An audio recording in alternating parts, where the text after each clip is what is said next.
अस्सलाम वालेकुम viewers, how are you all? It's me Shabana from Ehsan educational point. कैसे हैं आप सब? उम्मीद है आप सब खैरियत से होंगे। आज जिस टॉपिक पे हम लोग बात करने जा रहे हैं वो है Aligarh movement.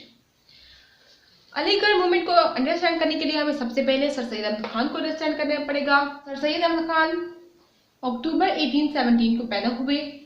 He started Muslim political movement. इन्होंने मुस्लिम पॉलिटिकल मूवमेंट स्टार्ट की और सर सैयद अहमद खान को वो खिताब मिला जो कि इनसे पहले किसी को भी नहीं मिला था। इवन अल्लामा इकबाल को भी नहीं मिला, मोहम्मद अली जिन्ना को भी नहीं मिला था।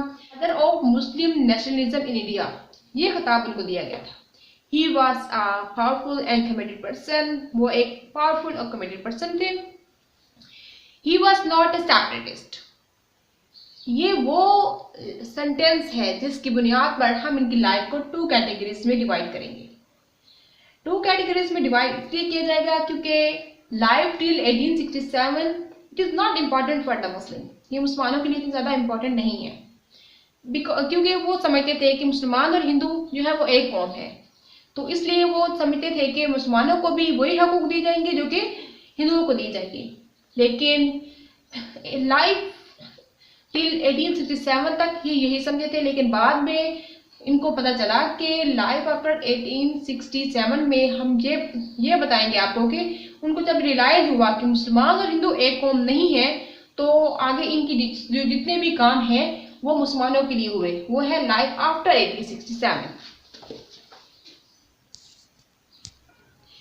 जैसे कि मैंने आपको बताया कि कैटेगरी 1 जो है इसमें लाइफ टिल 1867 बयान की गई है सर सैयद अहमद खान की। इसमें उनका जो पर्सपेक्ट ये था कि our all well united India, यानी कि all Muslims, all people, not only Muslim, all people of India are equal and deserve equal rights and opportunities.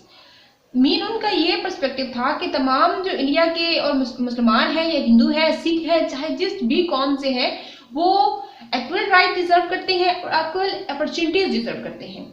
ठीक है, उनका मेन पर्सपेक्टिव यही था कि ओवरऑल वन यूनाइटेड इंडिया, की ओवरऑल जितने भी मुसलमान हैं चाहे वो सिख है वो एक ही इंडिया है। ठीक है, उन्होंने इस्लाह से बहुत से काम भी किए। उन्होंने मुरादाबाद में स्कूल कायम किया, गाजीपुर में भी स्कूल कायम किया जहाँ पे मुसलमानों को, सिखों को, हिंदुओं को सबको तालीम दी जाती थी। इसके अलावा उन्होंने 1864 में साइंटिफिक सोसाइटी का काम किया जो कि इंग्लिश की जो बुक्स हैं, जो बुक को ट्रांसलेट पर्शियन से उर्दू से वो इंग्लिश में ट्रांसलेट करते थे to acknowledge Muslim as well as Hindu Sikhs to know about English language.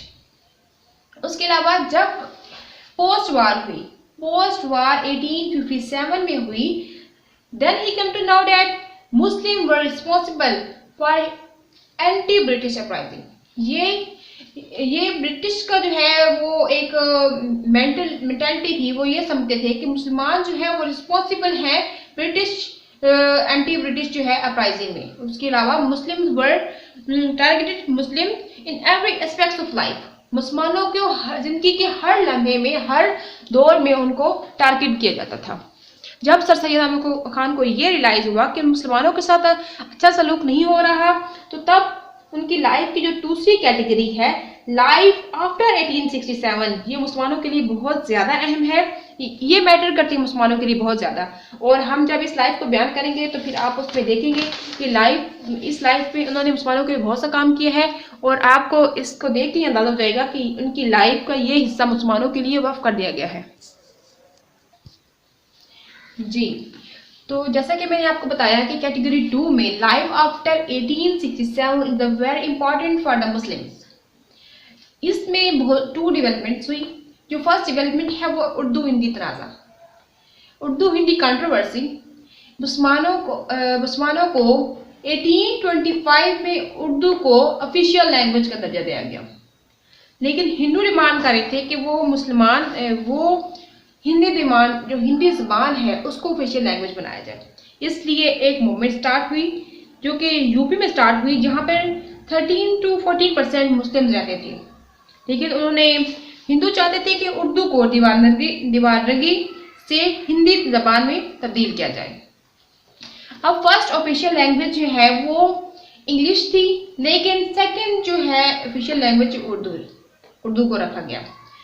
हिंदुओं के बहुत कोशिश के बावजूद भी जो उर्दू ज़बान है उसको सर सैयद अहमद खान की जिंदगी में कभी भी ऑफिशियल लैंग्वेज का दर्जा हिंदी को नहीं दिया गया। सर सैयद अहमद खान ने बहुत ज़्यादा कोशिश की कि उर्दू ज़बान जो है वो ही ऑफिशियल लैंग्वेज रहे और वही यूज़ की जाए दफ्तरी लिहाज में। तो इसके लिए सर सैयद अहमद खान ने बहुत ज़्यादा कोशिश की। After 2 years of his death उनकी ज़िंदगी में तो किसी की भी इतनी वजह नहीं थी कि वो उर्दू को ऑफिशियल लैंग्वेज से हटाकर कोई और लैंग्वेज यूज़ करें, लेकिन after his death Hindi became official language. उनकी लाइफ के ख़त्म होने के 2 साल बाद हिंदी को ऑफिशियल लैंग्वेज का दर्जा दिया गया। जो सेकंड डेवलपमेंट है वो ये है कि एक अंग्रेज़ जिसने लाइफ ऑफ मोहम्मद एक बुक लिखी जिसमें उसने नाउज़ुबिल्लाह हुज़ूर पाक सल्लल्लाहु अलैहि वसल्लम के बारे में और इस्लाम के बारे में बहुत ही नाउज़ुबिल्लाह बहुत ही बुरे कलमात कहे और उनकी लाइफ के बारे में बहुत ज़्यादा अजीब सी बातें की।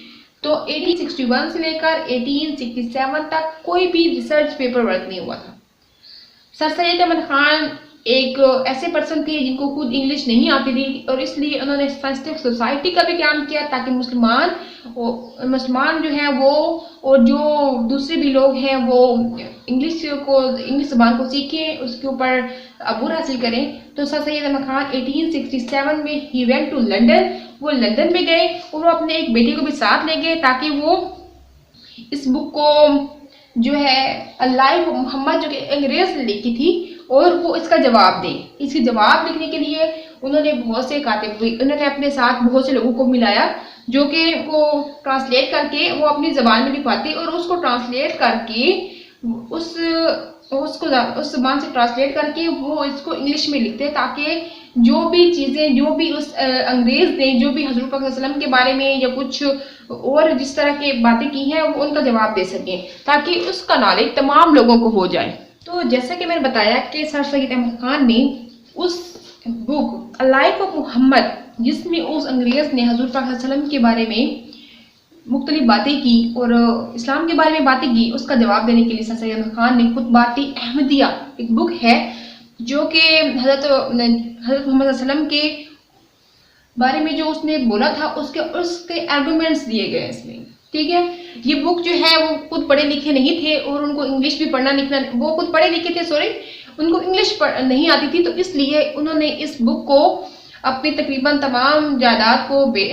अपनी ज़्यादा से जायदाद को बेचकर उन्होंने ये बुक पब्लिश करवाई। वो लंदन गए, लंदन में जाकर उन्होंने इस बुक को पब्लिश किया और ये बुक उन्होंने इंग्लिश में पब्लिश करवाई और इसके अलावा उन्होंने इसका जो है ट्रांसलेशन वो पर्शियन लैंग्वेज में भी हुई और हिंदी में भी हुई ताकि तमाम लोग इस बुक को पढ़ लें और उस बुक से वो तमाम जो आर्गूमेंट जो उन्होंने दिए थे book of life of Muhammad के बुक के जवाब में वो तमाम लोग पढ़ें। इसलिए वहाँ पे सबसे पहले उसने बोला कि नो शब मेराज, कि शब मेराज का कॉन्सेप्ट नहीं है। ये कैसे हो सकता है कि एक जो बंदा है वो कुछ ही लम्हात में जाकर अल्लाह से मुलाकात कर ले, तो भाई इतना ज़्यादा अरसा लगेगा। तो आपने उसके जवाब में लिखा Islam is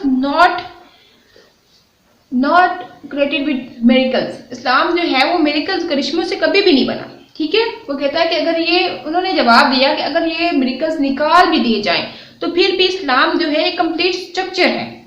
Islam is complete structure, इस्लाम एक कंप्लीट स्ट्रक्चर है अगर हम इन मेरिकल्स को निकाल भी देते हैं। तो वो कहते हैं कि इससे कोई मैटर नहीं है कि आप लोग ये बात माने या ना माने, लेकिन इस्लाम कभी भी इन मेरिकल्स से नहीं बना, वो एक कंप्लीट स्ट्रक्चर है और इस स्ट्रक्चर से बना है। दूसरा आर्गूमेंट वो देते हैं, वो कहता है कि वो अपनी बुक में कहता है लाइफ ऑफ मोहम्मद में कि नो एंजल्स फॉट इन गज़वा बदर। तो उस पर भी आपने यही कहा कि अल्लाह ताला ने मुसलमानों की मदद की। ठीक है, गज़वा बदर में नो एंजल फॉट इन गज़वा बदर जब उसने कहा तो आपने ये जवाब दिया कि अगर वो सिर्फ जीत की बात कर रही थी। वो कहते हैं कि जीत तो फिर भी मुसलमानों की ही हुई ना, अगर फरिश्ते आए हैं तो फिर भी जीत सिर्फ और सिर्फ मुसलमानों की ही हुई है और इससे कोई फर्क नहीं पड़ता कि आप लोग जो भी कहें। उसके बाद जो दूसरी डेवलपमेंट है उसमें ये भी शामिल है कि उन्होंने Mohammedan and oriental MA school कायम किया जहां पर मुसलमानों को मुसलमान तो उस वक्त के मुसलमान जिस जिस तरह तालीम हासिल कर रहे थे उसमें सिर्फ और सिर्फ मदरसे की तालीम दी जाती थी, ये स्कूल सिर्फ दीन को चला रहे थे। लेकिन आपने मॉडर्न एंग्लो ओरिएंटल यानी कि एमए स्कूल कायम करके मुसलमानों को रैशनल वेस्टर्न एजुकेशनल सिस्टम दिया।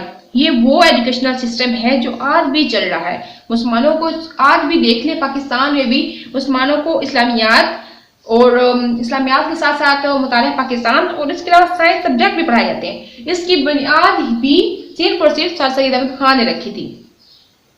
फिर आगे है कि कुछ लोग कहते थे, ब्रिटिश कहते थे कि मुस्लिम्स आर प्रॉब्लम मेकर। मुस्लिम जो है वो बस और बस प्रॉब्लम मेकर है। लेकिन सर सैयद अहमद खान ने कहा कि मुसलमान प्रॉब्लम मेकर नहीं है, वो बहुत प्रोग्रेसिव हैं, वो तरक्की भी कर सकते हैं। और सर सैयद अहमद खान ने ये तमाम स्ट्रक्चर जितना भी बनाया उसको एक सांचे में ढालना और उसको उस पर अमल भी किया। सर सैयद अहमद खान की इस फीचर्स अलीगढ़ मूवमेंट के कुछ फीचर्स हैं वो मैं आपको बताती हूँ। इसमें इम्पोर्टेंट रिफॉर्म मूवमेंट है, ये एक बहुत ही रिफॉर्म मूवमेंट है फॉर द मुस्लिम, क्योंकि मुसलमान लोग पढ़ना लिखना इतना ज़्यादा नहीं जानते थे, सिर्फ वो दीनी तालीम से ही वाकिफ थे। तो ये मुसलमानों के लिए बहुत ही ज़्यादा इंपॉर्टेंट मोमेंट है। उसमें उन्होंने इंग्लिश पढ़ना सीखा, उसके अलावा उन्होंने एक नए सर सैयद अहमद खान ने एक नया निज़ाम मुतारिफ कराया तालीम का, और ये मुसलमानों के लिए बहुत ही अच्छी मोमेंट रही। इन्होंने एक started to end socio politics evils of Muslim society. तो इससे क्या हुआ, मुसलमानों को जो डिग्रेड किया जाता था, मुसलमानों को रिलीजियस लिहाज से भी ये समझा जाता था कि वो बहुत ज़्यादा वो मुसलमानों के एक अच्छी नज़र से नहीं देख रहे, तो वो इनका सबका एक एंड था कि educational reform to end ignorance. या it is very important sentence कि उन्होंने एमईओ स्कूल कायम किया जिसमें मुसलमानों को उर्दू के साथ साथ इंग्लिश की भी तालीम दी गई, उसके दीन के साथ साथ दुनियावी तालीम भी दी गई कि वाकई एजुकेशनल रिफॉर्म मूवमेंट थी। उसके अलावा lowering the British anger toward Muslim, मुसलमानों को ब्रिटिश यही समझते थे कि वो प्रॉब्लम मेकर है, वो प्रोग्रेसिव नहीं है, वो हर जिंदगी के हर मैदान में जो है वो प्रॉब्लम क्रिएट करते रहते हैं। लेकिन और इस वजह से वो मुसलमानों के ऊपर बहुत ज़्यादा गुस्सा भी थे। लेकिन इससे क्या हुआ कि वो ब्रिटिश का जो एंगर है वो मुसलमानों के लिए बहुत ज़्यादा कम हो गया। तो मुसलमानों को इन्होंने कन्विंस भी किया कि वो दूर रहेंगे पॉलिटिक्स से, to convince Muslim to abstain from politics. तो इस ये वो पॉइंट है जिसको लेकर बहुत ज़्यादा तनाज़ात हैं कि क्या वो ऐसा नहीं, कुछ लोग ये समझते हैं कि वो ये सर सैयद अहमद खान ये नहीं चाहते थे कि मुसलमानों को तरक्की मिले, तो इसलिए फिर उन्होंने इसलिए मुसलमानों को पॉलिटिक्स के दूर रहने का कहा। नहीं, इस पॉइंट को इसलिए गलत लिया जाता है कि मुसलमानों को तरक्की से नहीं रोकना चाहते, वो ये चाहते थे कि मुसलमान जो है वो रैशनल एजुकेशन हासिल कर ले, ठीक है, फिर उसके बाद वो सियासत में आए। वो सिर्फ वक्ती तौर पर मना कर रहे थे कि वो मुसलमान जो है वो सियासत में ना आए। आगे जो पॉइंट है वो है build a super structure with religious, या it's very important point, build a super structure with religious social and political ideas. इन्होंने मुसलमानों के लिए एक रिलीजियस स्ट्रक्चर भी कायम किया, सोशल भी, मुसलमानों को एक अलहदा जो है वो एक कौम का एहसास हुआ। फिर उन्होंने अपना एक उर्दू ज़बान को ही लेके देख लिया जाए, और उसके अलावा उन्होंने पॉलिटिकल आइडियाज़ दिया। मुसलमानों को यही कहा कि आप लोग सियासत से दूर रहें, फिलहाल सियासत में ना आए, पहले तालीम बाकी हासिल कर ली जाए, फिर इंग्लिश को जान दी जाए, फिर उसके बाद वो सियासत में आए। तो अल्लाह का लाख लाख शुक्र है कि हमें सर सैयद अहमद खान जैसे जो है वो विजनरी लीडर मिले।